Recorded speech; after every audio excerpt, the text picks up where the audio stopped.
Buksan natin dito sa Proverbs chapter 22, verse 24 to 25. Proverbs chapter 22, verse 24 to 25. Sabi dito, make no friendship with an angry man, and with a furious man thou shalt not go, lest thou learn his ways and get a snare to thy soul. Let's pray.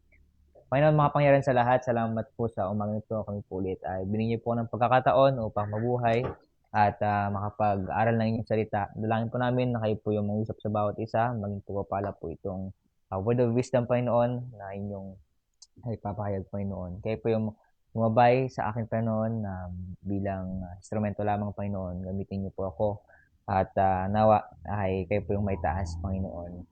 At patawarin niyo po kami, Panginoon, sa nagpong kasalanan. Nawa ay linisin niyo po kami, Panginoon, upang kayo po ay karapat dapat sa inyong harapan.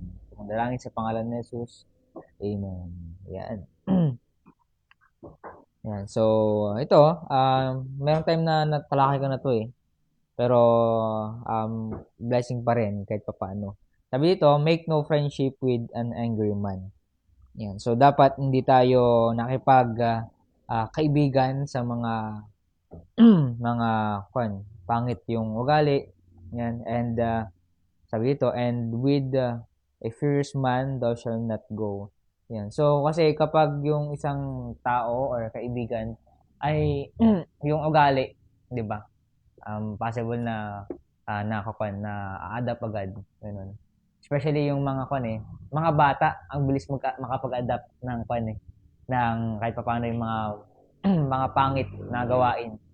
Kapag nakakita sila ng ganito, o kaya nakarinig sila ng salita ng bad words, na nakapagsalita na ulit sila kasi mabilis lang sila maka-adapt. Si Juan Darius, ang bilis niya maka-adapt eh, kung ano yung ginagawa. Ang nakikipagkonsundoan na siya. Pero sinasabi dito sa Proverbs na yung huwag tayong makipagkaibigan, or especially kapag yung natin environment, alam na natin na puro sigawan, puro mura, parang yun nga, kailangan nating mag-adjust kasi possible na ma-adapt natin yun. Nung time na tawag dito yung nung nasa La Union ako, yung kumbaga, lahat kasi sila doon nagiinuman eh. Diba? Tapos nag-tong ets, yun, tapos nagbibingo. Nagbibingo sila, ganun. Kumbaga, parang saan ka lulugar nun? Kasi, medyo, yun nga, carnal, worldly things, ganun. Tapos, nagiinuman pa. Tapos, may mga tattoo pa yan eh. Yan, ganun. Tapos, parang, hindi mo alam kung saan ka. Pero, sabihan ng Panginoon, meron yung Holy Spirit, na kailangan na lumayo ka, ganun, kailangan mong wag makipag-communicate. Pero yung parang sa una, sige, kasi meron time na yung parang niyayaya ka uminom, ganun, niyaya ka uminom, tapos pipilitin ka, ganun. Pero parang gusto makipag-fellowship ngayon kasi ang tagal na namin hindi nagkita kasi nung bata ako, nag-vacation kami doon. Pero, yung pakiramdam na siyempre nagiinuman sila, kailangang lumayo kasi nga pangit yung ginagawa. Which is naman, tawag dito, mabait naman sila. Yun nga lang, siyempre umiinom ng alak eh. At possible na toksohin ako ni Satan. Ganun. Kaya paunti-unti lumalayo, ganun, para hindi na matokso. At especially dito yung sinasabi dito na yung angry man na laging mainit yung ulo. Kaya maganda yung parang positive lagi. Kaya nga blessing dahil hindi tayo yung parang mainit yung ulo, sigawan, ganun. Nung dati yan yung family namin, kasi parang yung nagmulan ni Papa, ganun, parang yung nag-train sa kanya. Yan, yung boses, ganun, taas-taas, parang normal na lang sa kanila yung pagsasalita. Ang taas, tapos ganito. Talagang diin. Tapos pag Ilocano pa naman, iba yung iba yung pakiramdam eh. Pag Ilocano, parang ang tigas, tapos ang sakit. Kaya nga, yung sa akin, may experience, parang mas gusto ko na lang Tagalog kasi kahit pa paano, hindi siya sobrang sakit. Ganun. Tapos kahit pa paano, yung parang hindi niya ramdam yung Pero yung kapag dati nung bata kami, siyempre, wala pa ako, hindi pa masyadong lumalago, ganyan. Tapos parang minsan inisip ko pa na tama pa kaya, ganito ganyan, yung sigawan, gano'n. Pero nung time na nag-decide ako na sa bahay, diyan ako sa dorm, yan. Na kasi nga yung environment, lumayo ako, tapos nung andiyan ako sa dorm, sila Kuya Edson, kaya yung mga Bible student, diyan ako natulog. Nag-iba, kumbaga, yung dapat ma-adapt ko na dapat na block siya kasi nga nag-decide ako. Kaya nga dapat meron tayong sariling decision. Kasi pag hindi tayo makapag-decide sa sarili nating decision, medyo mahirap kasi merong sasabihin nito, may sabihin nito. Ay, ganito, ganyan. Kaya nga, pinaka the best is, yun nga, humingi ng wisdom, yung nawa magbigay ang Panginoon ng talino. Kasi yun yung pinakamahirap kasi pag once nag-decide tayo tapos mali yung ginawa natin. Talagang damay lahat. Like for example, ako, mali yung decision ko, ganito ganyan. Lahat kayo damay as empleyado. Ganun. Kaya nga kailangan natin piliin yung mga kaibigan natin kapag makipagkaibigan tayo. Kung okay ba yung ginagawa, ganyan. Kasi doon tayo babagsak, doon papangit yung ugali natin once na hindi natin pinili yung ating anak sa lumuha, ating kasama sa buhay or sa bahay. Yan. And then sabi dito sa verse 25, lest thou learn his ways and get snare to thy soul. So, kailangan din natin kapag tayo din, 'di ba, possible na makapag-adapt tayo. Paano kapag ako yung magagalitin, ganyan, high blood, ganyan. Tapos hindi mo alam kung paano mo i-deal yung tao. Kailangan lang i-cool down yung sarili. Relax yung sarili. Paano muna? Yung iba nagbibilang sila ng 1 to 10, 'di ba, sa sobrang inis, ganyan. Sobrang inis mo, ganyan, kamali yung isang tao or may ginawa yung isang tao sa iyo. Maiinis ka talaga yung parang hindi mo na makontrol yung sarili mo. Pero yung the best doon is yung cool down, relax. Bago ka magsalita, pag-isipan muna. Yun nga, think before you click or pag-pray mo muna bago ka magsalita. Yun. Kasi kapag nag-relax, yung sige, pag-isipan ko muna, tapos magbilang ng 1 to 10, 1, 2, 3, 4, hanggang 10, magko-cool down yung init ng ulo. Tapos, sabihin, hindi, possible na mawala yung init ng ulo. Tapos, yung dapat ma-adapt nung tao o kaibigan mo, mawawala. Ganun. Case-to-case basis pa rin. Kapag mainit yung ulo natin, possible pa naman na matanggal yun. Basta yung decision natin na laging relax lang. Kasi minsan, kabigla-bigla.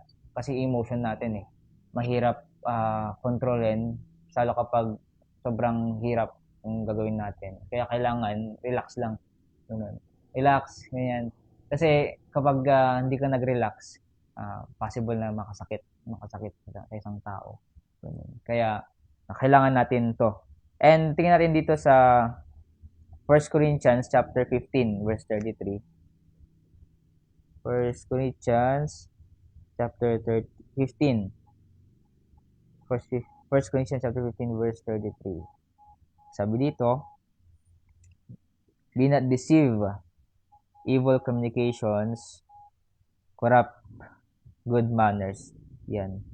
So, wag tayong magpadaya dun sa kay Satan especially. Yan. Kasi kapag nakuha tayo ni Satan or nagawa natin yung isang bagay, medyo mahirap na at ang hirap mag-recover kapag nakuha natin yon yung ugali, especially ni Satan, na ganito, ganyan, ganyan, gawin mo to, medyo mahirap. Sabi ito, evil communications corrupt good manners. So, possible na yung mabuting gawain mawawala. Kaya kailangan natin na mapagtagumpayan yung isang bagay. Ganun. Merong time na medyo tawag dito, yung parang nakaka-tempt na gawin yung isang bagay. Gusto mong ganito, ganyan. Pero kapag anak tayo ng Panginoon, merong discerning spirit or yes, merong discerning spirit, tapos merong Holy Spirit na nangusap sa atin na yung konsensya na huwag natin gawin. Kaya kumbaga kapag nagde-decide tayo yung pag ganito ganyan, gagawin natin isang bagay. Andun dapat yung parang prayer. Yan. Kaya nga sabi kahapon ni pastor na yun nga kapag anak na tayo ng Panginoon, kailangan natin mag-decide na sumunod sa kanya sa bautismo. Ganyan. Kumbaga, kailangan nating sundin din yung Holy Spirit na nangungusap sa atin, yung konsensya na ganito, gagawin ko ba to? Magsusorry ba ako? Or ganito ganyan, magsasabi ba ako? Ganun. Kasi, siyempre, yung isang tao, alam mo na pangit yung ginagawa. Ang lakas ng boses, ganyan. Kaya nga kapag yung mga nagtuturo, example si Joseph, sabi ko nga na wag sigawan yung bata. Kasi, pag sinigawan mo, possible na iba yung papakita niya sa'yo eh. Kapag sinagawan. Tapos magsusustain yun sa utak ng bata. Ganun. Kaya hanggat maaari, parang kailangan natin na mababa yung boss natin. Ganun. Parang, yan, mahinahon na sabihin, ganyan. Ba't ganito, ganyan. Huwag mong sigawan. Turuan mo, sabihin mo, huwag yan. Ganun.